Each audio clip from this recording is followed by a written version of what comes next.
Thank you. Thank you so much. I'm Dali Chilton.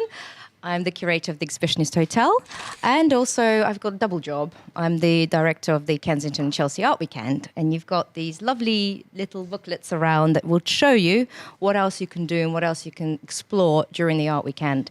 And as part of our programming for the Art Weekend, we've also created talks programs, and one of our 3 talks programs is this one. So you're very lucky to be here to see this one, because this is the last of the weekend. And yes, we've got Pandemonia, we've got Olga Lomaka, we've got wonderful Robin Osmani, and we're going to discuss the role of the artist and what the artist image, what role the image of the artist plays in their creative practice. And of course, we've got the walking artwork over here. Olga also has a big profile online and almost a double personality within her own practice and also as a person. Very popular on Instagram, may I tell you. And then Robin, of course, will do the due diligence in terms of asking the questions and navigating the talk through for the rest of the afternoon. We'd like to keep it quite short. We know that you're sitting down, you're very relaxed. And just after the talk is finished, we'll do the Q&As. And then after that, we'll have a few drinks in the bar. Thank you so much for coming. Wonderful. Thank you, Miss Dali. Yes, so welcome, ladies and gentlemen. Lovely to have you all here on this beautiful sunny Sunday, that you've come in from your barbecues and come to attend this talk. We're very grateful. So I'm going to kick off, I think, my first question. Also, welcome, Olga. Welcome, Pandemonia. Thank you. Olga, now this is very exciting. You have recently returned from exhibiting at the Venice Biennale. How did you find that experience? Well, it was a very exciting experience for me in many ways.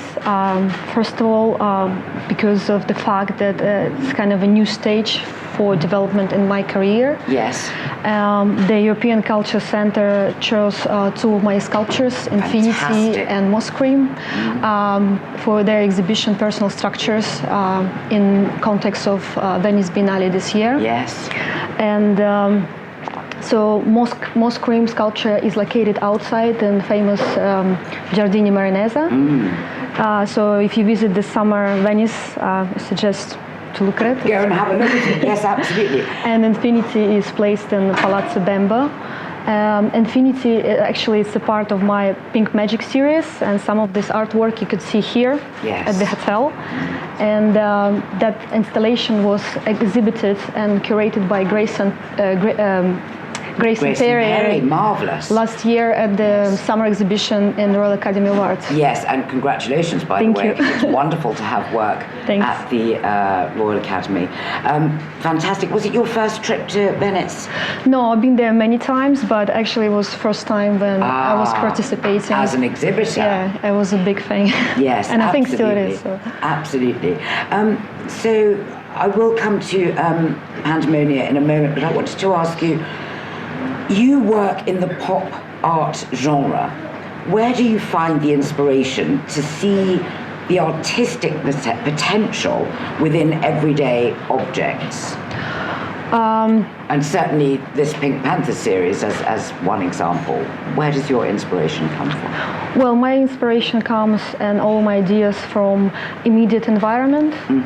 I like to play, I'm inspired by everyday items, consumer goods and mass media, like advertising, film, cartoons. And you can see it in my Pink Magic project. Yes. I have chosen the Pink Panther not because it's a curious and playful character, because actually it's a truly iconic image. Yes, it certainly is. Yeah. Very good. Okay. And yes. No. And also, recently, I'm really obsessed about emoji faces. Right. Yes. I use them in my project. What is at the bottom of your glass, and now I'm using in my current project because I find them very childlike, and they fun and they very understandable. So I'm very fascinated about emojis. The interplay between the emojis and the real world. Yes, exactly. Fantastic. Thank you, Olga. Pandemonia. May I call you Panda? Panda, yes. I like Panda. I love Pandemonia, but I do like Panda. Panda, you've chosen a very strong cartoony style for Pandemonia. Why this particular style? Well, I sort of based Pandemonia, I got inspiration from the mass media, Yes. particularly things like advertising and the tabloid press. And sort of Pandemonia, I'm using the pop art idiom, but it's like a kind of a container to put other ideas into. Right. That's sort of where it comes from. Yes, and actually leading on from that, why female? Pandemonia is female because, well, for a number of reasons. I think in advertising, it's like, the female's like a sort of an emblem for selling product. People like, both male and female, like looking at it. Yes. But sort of going beyond those sort of fairly obvious, I think, reasons, I think it's a contradiction.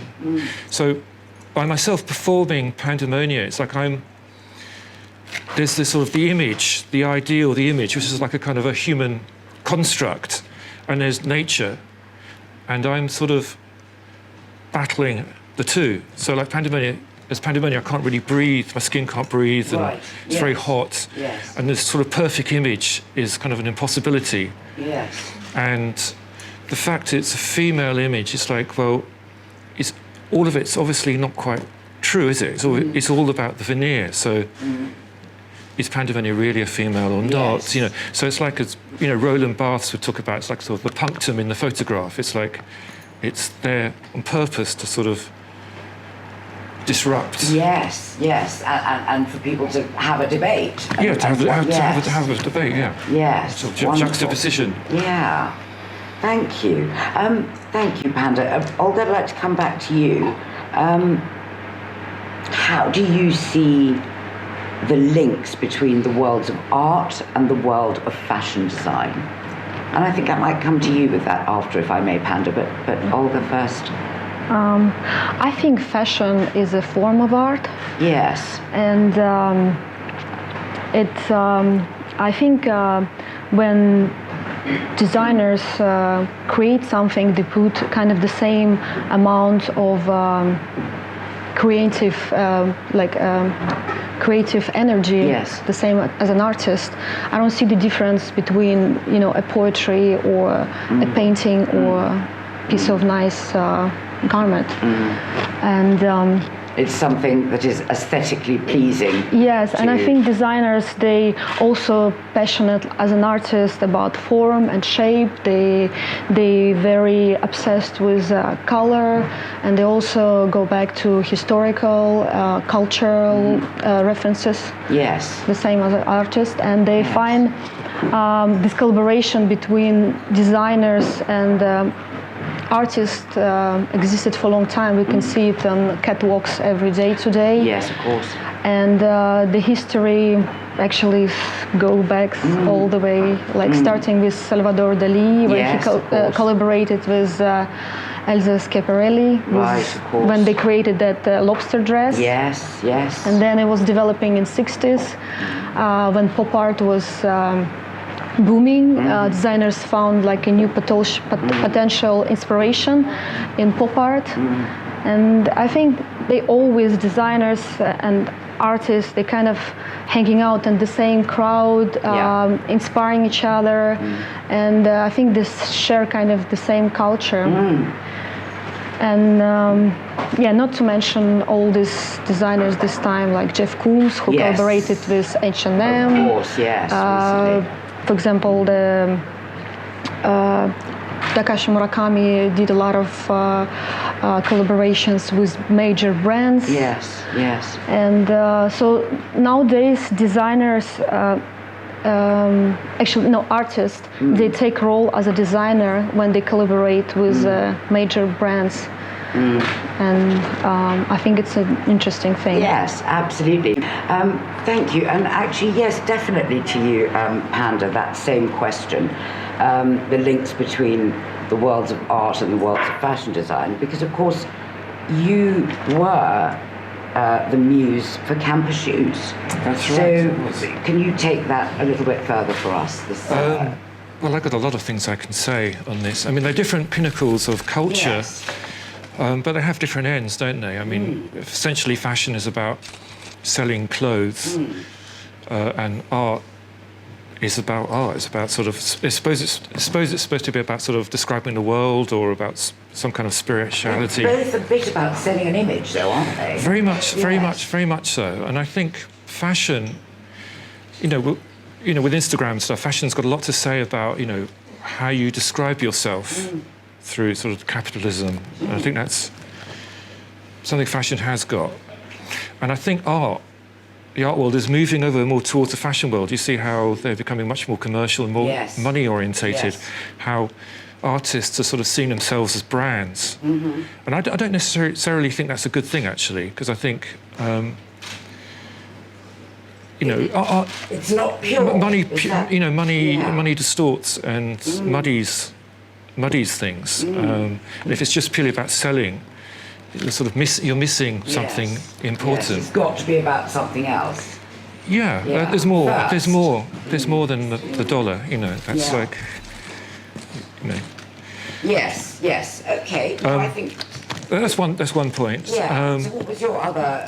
Well, about camper shoes. I mean, that was. I mean, that's huge, by the way. Congratulations. I know it was a little while ago, but you know, it's almost as if art was imitating life as opposed to the other way around. Well, I started off when I was creating Pandemonia. The idea was that I was very interested in this sort of like intersubjective, you know, reality, like kind of, you know, the idea that language is a common thing, and these like myths and ideas are things that we all sort of know, like the beauty or the odalisque and celebrities and fame. They're all sort of things we all share, whether we approve of them or not. Yes. So I kind of created my own celebrity, my own person. The idea was to sort of float it out there. Yeah.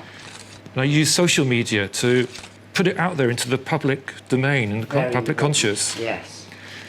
And so originally I was getting like sort of tabloid press were photographing me next to other celebrities and things. So my image would be sort of swallowed up by the press. Right. And then the public would see my image, so it's like a kind of a social critique. Yes. You know, carried by the press themselves. And then it went beyond that when, you know, advertising agencies started to contact me and they wanted to use my image for the advertising campaign for Camper. It's like, it's gone the whole circle round now. So, but Pandemonia is kind of, because Pandemonia is conceived differently, like I'm kind of built out of symbols and I'm literally made out of symbols. So it's not real hair, it's not a real bag. The symbol of. Tell us a little bit about the symbols. I think people will be interested. I can, yes.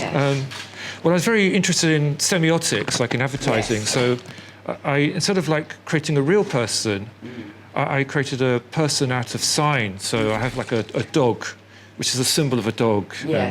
The hair is a symbol of the hair. So when you look at me, it's like or Panda's image. You sort of join the dots up in your head. So I'm like a kind of a living cartoon character. And you know, I was very interested in the sort of the sort of the ideas, the qualities that the press were putting across in their adverts, like beauty and forever young. And so I sort of, and the glossiness and all this stuff. So I sort of built myself around that. So I'm like kind of like an allegory. So, you know, Panda's all about the surface of things. So it's like a balloon, it's very thin and perfect. And then the advertising world picked up my image and started wanting to do camper adverts with it. And I became the muse for advertising, for the shoe brand. And for me, it's very interesting because it's like kind of gone the whole circle round. So it's like I've taken this language from them and fed it back to them. And it's not like I'm sort of I just say so. This is actually real. So did it surprise you, or did you think, right, good, that's the next stage? This is the natural progression. This is where I sort of was intending it to go. So it's like I sort of thrown a stone out into culture, and you sort of see the ripples. Like this is in Japan. This is an old street. Oh right. And these are all photographs taken by people's camera phones and things. It's Yes. not doctored, or it's not. No, it's again with the social media. It's not. I say so. Yes. This is real people. Yeah. This is Olympia near here. Right. Fantastic. We move on. I just got a few pictures that are quite good to see. We're moving on The next to picture. the next picture.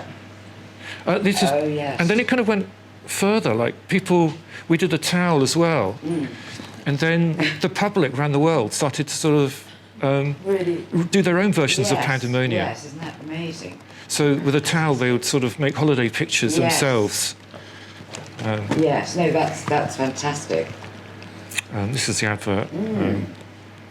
Really good. Yeah. Fantastic. Thank you so much, Panda. So we'll move on for a moment back to you, Olga, if I may. Pink Magic, your latest exhibition, which of course, ladies and gentlemen, is all around here and was also at the Royal Academy, is of course based on the famous cartoon character that first appeared in the title sequences made for the Pink Panther films. It seems to me that humour plays quite a big part in your work. Can you tell us a little bit about the humour in your work? Well, yes, you're right. Actually, visually, my artwork, as you can see, very bright and colorful, with twist of playfulness and humor. And I like to play with different meanings in context of pop culture, and bring some serious issues through like positive and fun imagery. Yeah. Well, you've certainly achieved that with the Pink Panther series, yes. So the same with the Pink Panther. It's many probably know it's not just fun imagery of a Pink Panther, but it has a second meaning. It represents masculine symbol. Yes, because beneath these playful images always are layers of deeper meaning. Deeper meaning, exactly.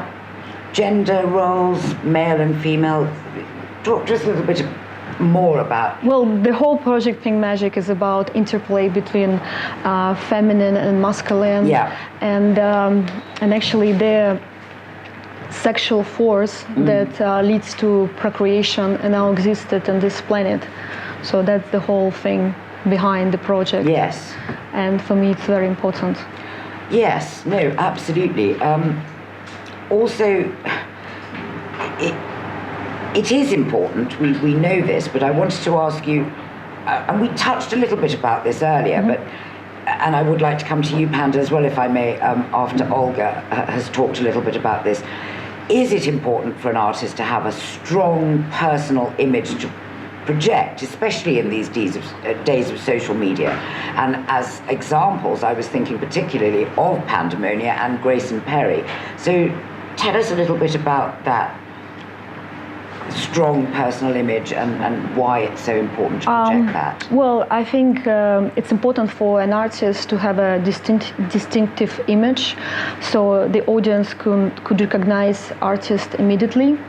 But then I think talent is more important. Yes, and yes. if you have a talent, if you have just image without talent, I think it would dissolve very fast. Fairly quickly, yes. Yes, but the talent will stay forever after many years. But the link to this and social media, and again, I do want to come to it's really, really important these days. And can you just explain in maybe one sentence? I want to talk about specifically today, because we didn't have it 20 years ago, and if I was interviewing you 20 years ago, the whole social media question wouldn't have come up. So just put that into context. I think the social media gives artists like that power, so they can have this direct conversation with the audience.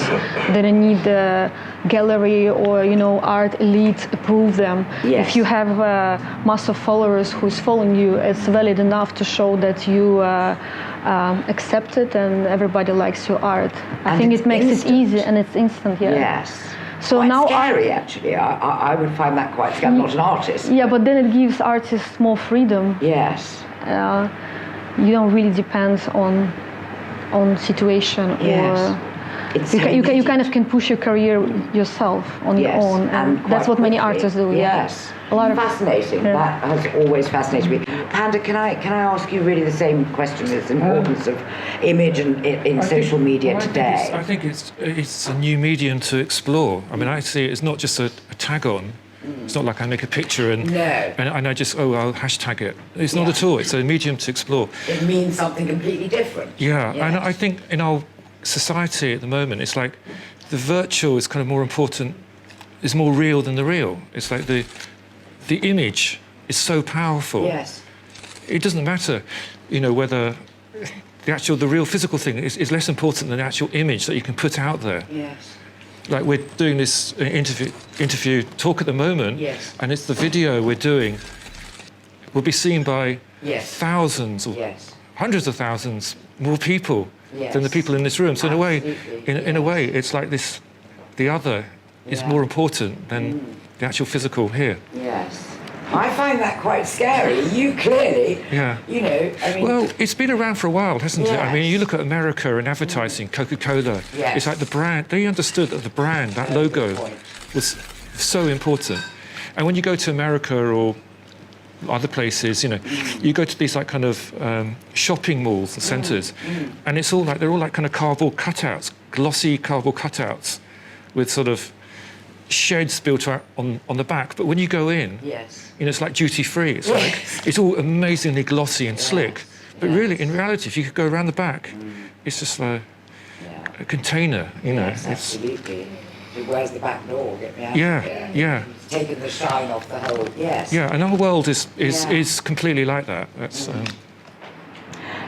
Thank you. That was really a question I was particularly interested just for me, and I hope audience, can you hear my guess that everything's going all right? I mean, it's like language, isn't it? Yeah. I mean, it's the language that connects us, and imagery, and is a visual representation of that. Yes, and that's interesting that you say that, Panda, because that leads me on to my next question for you. You are your own artwork. You are therefore, as an artwork, out and about, often in public. And I know what I mean by that, and I'll just flesh that out a little bit. How important is it for art to be seen out in the streets? I mean, I'm thinking as opposed to hanging on a wall in a sort of cloistered museum. Well, I think, when I started Pandemonia, that was one of the founding things. It's like I wanted to connect with people. Not people necessarily went to galleries or wealthy people that go to galleries. I wasn't that interested in that. I wanted to connect to actually the public and somehow communicate to the public some of my ideas, which is why I wanted to be seen in the press and to sort of get my image out there. And I think it's through the image. Artists make images and they want their work or ideas to be seen by the masses, to find some way of sort of connecting or latching onto something. And I did that originally by going to fashion shows and things, and where everybody would be like sort of looking at the image. More so than in fine art. Fine art, they were very reserved, but in fashion world, they really kind of, when I started, they really kind of jumped onto the technology quickly, and they really were into the image. So I spread slightly different audience from the fine art world. Yeah, so I spread virally all around the world. So I was like suddenly became quite big in China. Yes. Oh, wow. Yes. It's just kind of. Yes. Fabulous. Panda, how much has Pandemonia changed since her inception? Was it in around 2007? Around 2007. It's changed quite a bit. At the start, it changed quite a bit. Because when I first started doing it, I remember sort of seeing people with camera phones when they first happened. And everybody suddenly had a photograph and they could take pictures. And then you'd get things like in the club world, you'd have these people would be taking photographs with a proper camera and they would be pasting them up online. And I suddenly thought, this is quite interesting what's happening here. So I started thinking that maybe I could move away from doing sort of traditional art to sort of thinking about some sort of creating some kind of character that could sort of somehow move, transcend through the media. Right. So the first Pandemonias I was very interested in sort of archetypes. Yes. And you can see that, the earlier ones are quite different, but then I was kind of playing around with mythology, and I thought that was kind of not quite right. And then about 2007, I came up with the blonde panda, which is with a speech bubble. Yes. That was the first one, and then they sort of settled down to where I am at the moment. Yes. So it's a great sort of evolving. Yeah, I mean, it's a very much a process thing. By the act of creation, by the act of actually making stuff, has affected the way I think, and performing Pandemonia has affected how I think. So it sort of changes and evolves over the years. When was that first moment before Pandemonia even existed? You know, what happened that this came out of you and you suddenly thought, I know what I'm going to do? Do you know what I mean? Was there something that happened and you thought... Well, I was doing sort of semi-abstract work to do with language and things. So I was doing like kind of printing sort of nonsense road signs and pasting them up in public for drivers to see. Like sort of a communication. You're already involved in the art world. Yes. Before Pandemonia, this is one. But I found it quite irritating because I wanted to do something that was figurative, and I didn't want to do an illustration. And I just remember seeing, it was just, the camera phone was the thing, seeing that, and then seeing people, I remember seeing people in clubs, like, really dressed up, but it really seemed quite pointless because it only existed in the club, and it didn't sort of communicate or operate outside that with larger sort of ideas or at the public at large. Yes. And I just remember thinking, there's something here which I can pick at. And suddenly you had this light bulb moment. Yeah. Wow. Well, we're very pleased that Panda had this light bulb moment, shall we not? Ladies and gentlemen, I think they deserve a round of applause for that. Absolutely do. I do have a couple of more questions, but really what I'd like to do now, if I may, is throw this open to the audience. So can I see some hands in the air? Where would my... lovely. So what's your name and what's your question? And then we're going to come to the lady at the back. So, beautiful lady with the blonde hair, your name and your question. Where is our mic runner? Yeah, there you are, mic runner. Would you like me to do it? Okay, when we say runner, we mean runner. We do not mean Mike Walker. Thank you. Lovely, Miss Dali. So the lady, what's your name, and please tell us where your question is focused. Anne Chilton. Welcome. I'm quite curious about. I understand that your art will evolve over time, but taking that into account and taking a snapshot of where you are today with your work, what impact would you like to have left on the culture today? And by the culture, I mean the people of today, the art world of today, the culture at large. And that's to both of you. So, Panda, that's a very good question. So, Panda first. Well, I'd like it if my work could be remembered. That would be great. But I think Pandemonia can exist longer than myself, the artist behind it. I think the idea, she is an idea that has sort of gone beyond the physical. She exists, virtually as well as the real. I don't see why she shouldn't continue in the future. Once I decide to stop performing it, I think I'd like that to happen. I mean, there are other things as well. Like, I've had requests for brands to do collaborations and go into the fashion world and make pieces that kind of cross art and fashion. Yeah. That kind of stuff can happen as well. Very good, and thank you, Panda. And that same question to Olga, is it going to reach the... No, well, you're all right. I think probably positive emotions and some memorable imagery in the head of my art. So. I'd like to say it's hot doing pandas. It's kind of hard to think sometimes. But I'm becoming an airhead. I think one of the things sort of behind Panda as well is I would like to sort of put this image out there, and the idea is that it shows people that, you know, there are other sort of stories, other ideals out there. I like to make people question things. Yeah. You know, it's not just the sort of the standard celebrity thing. I want to get rich quick and all this kind of thing.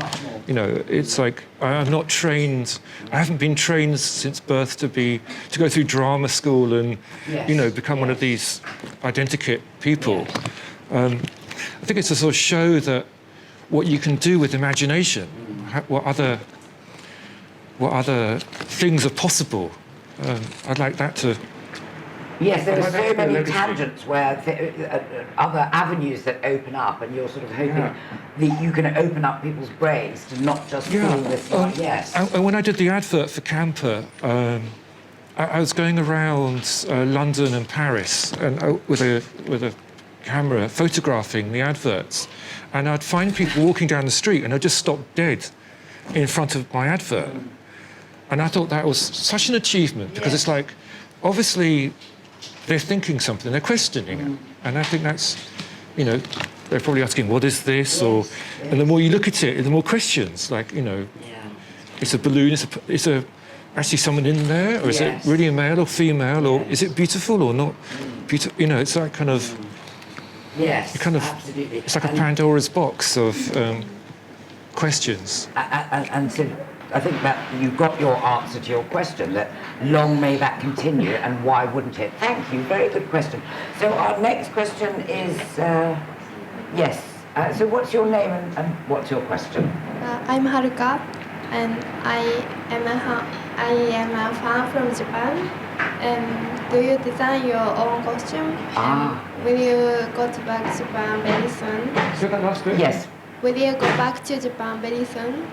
Will you go back to Japan and do you design your own costumes?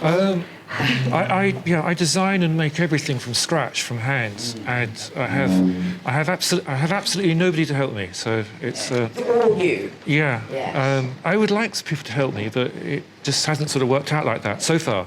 And as I said earlier, I think that's important that artists actually do make their stuff because it affects their thinking. It's not a question of just borrowing somebody else's idea and paying somebody else to do it. I think the act of doing it and performing it informed the work. Yes. Going back to Japan, I've never been to Japan as Pandemonia, but I would absolutely love to go. I've been to China. That's the closest I've been to Japan. Well, Haruka, it's Haruka, isn't it? When Panda comes to Japan, I'm hoping that you'll be seeking her out and showing her around, and we look forward to that. Thank you very much. That's a very good question. Why is this end of the room so quiet? Where are my hands in the air? Ah, lovely. So your name and your question, please. Hi, I'm Stephanie. Well, it's a question for Pandemonia again, sorry.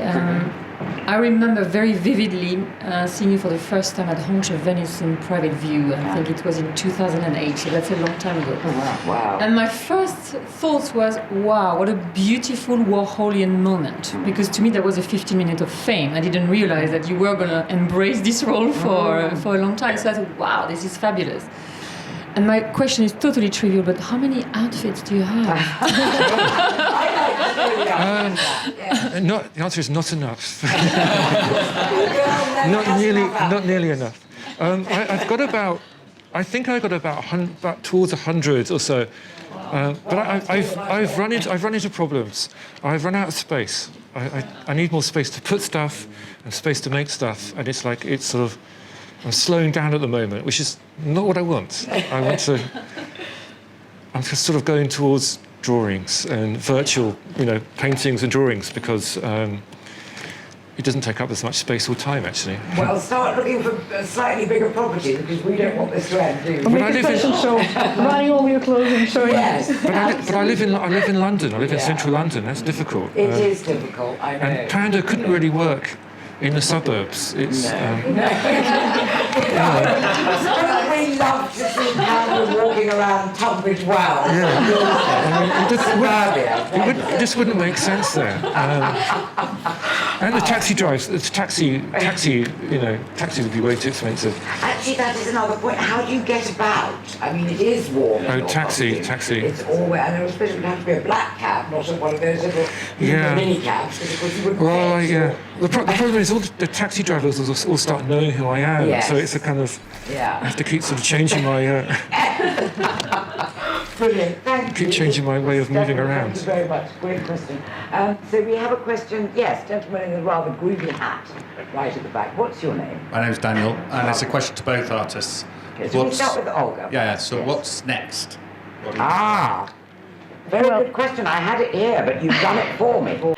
Sort of ending the conversation there, but never mind, we'll go ahead. Well, I'm working right now at a series of paintings and sculptures, but I prefer to keep it as a secret. So it's going to be a But you will surprise. see it next month. I will post on my Instagram with some, sneak, preview images. So everybody, So watch this space. yes, watch the space. And we need to perhaps look on your website and see when things or follow my Instagram, Okay, Lomaka Art. Yeah. wonderful. And for Panda? Well, one of the reasons why I haven't been making so many things recently is I've been actually, in secret, working on a painting exhibition. I've been doing a series of paintings, which I'm going to have the opening on the 3rd of August in Soho, in Blacks. And the exhibition is called Forever 21. So it's taking up a lot of my time right now. So How old is Pandemonia? Like 21.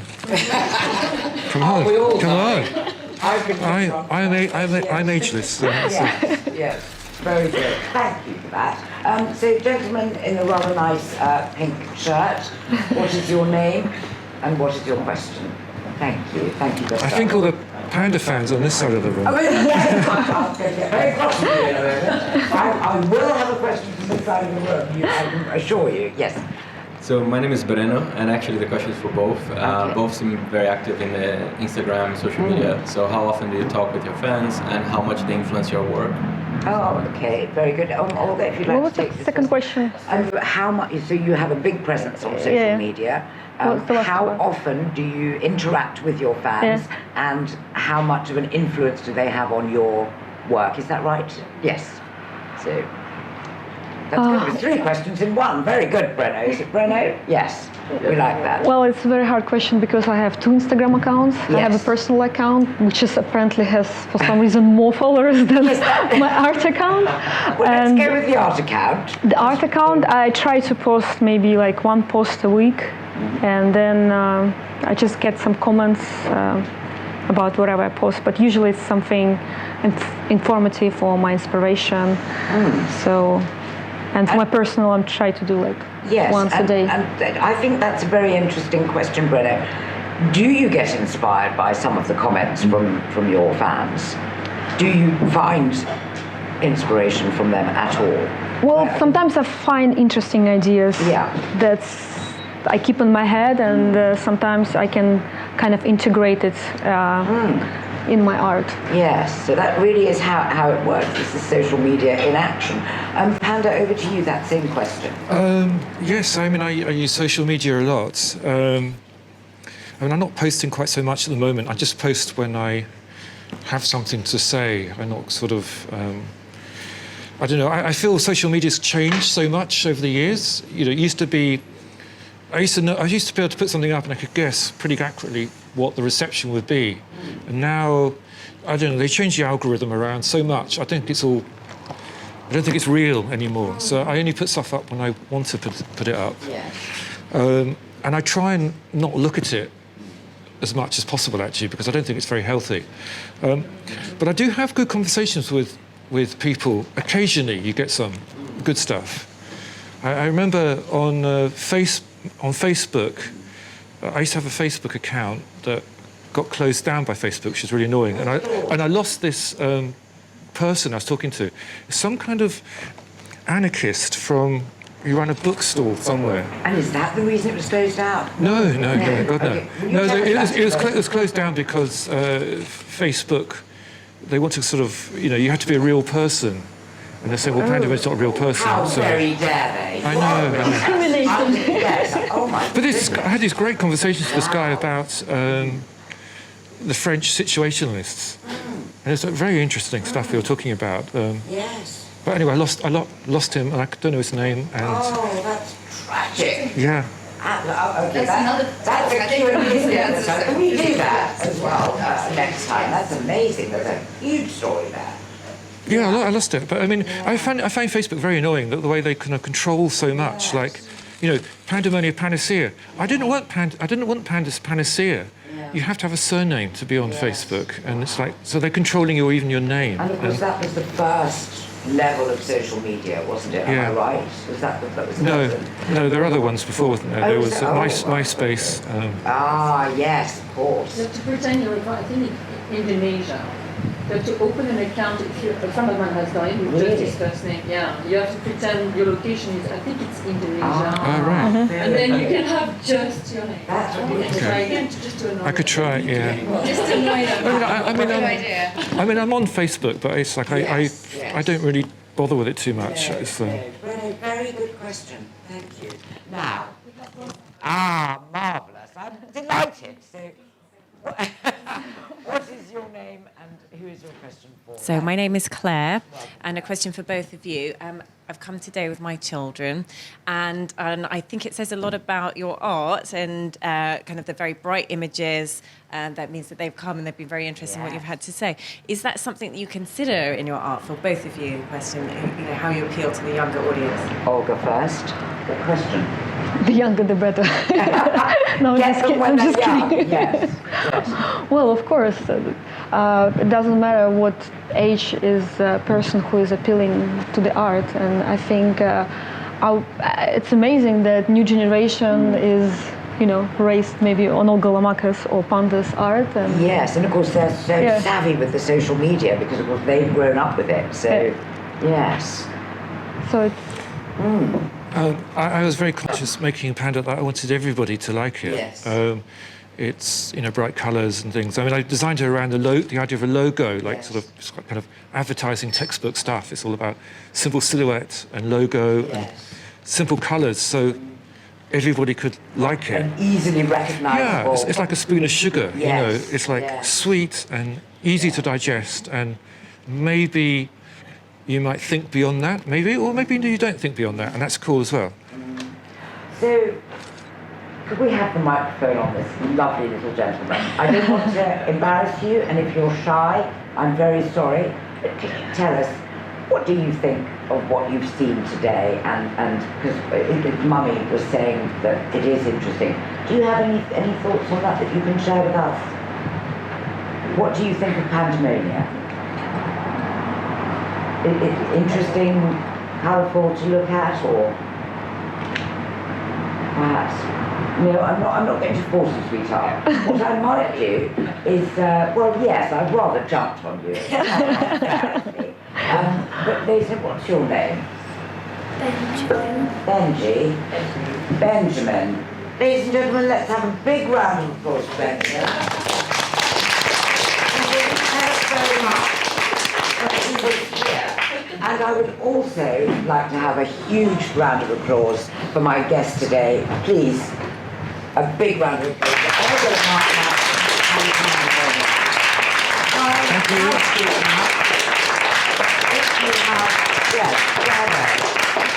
If you did have a question that you didn't get a chance to ask, we will be in the bar. You could buy us a drink and you could ask a question. And lastly, a huge round of applause for all you marvellous people for coming here on such a beautiful day and making this a really lovely event. Thank you.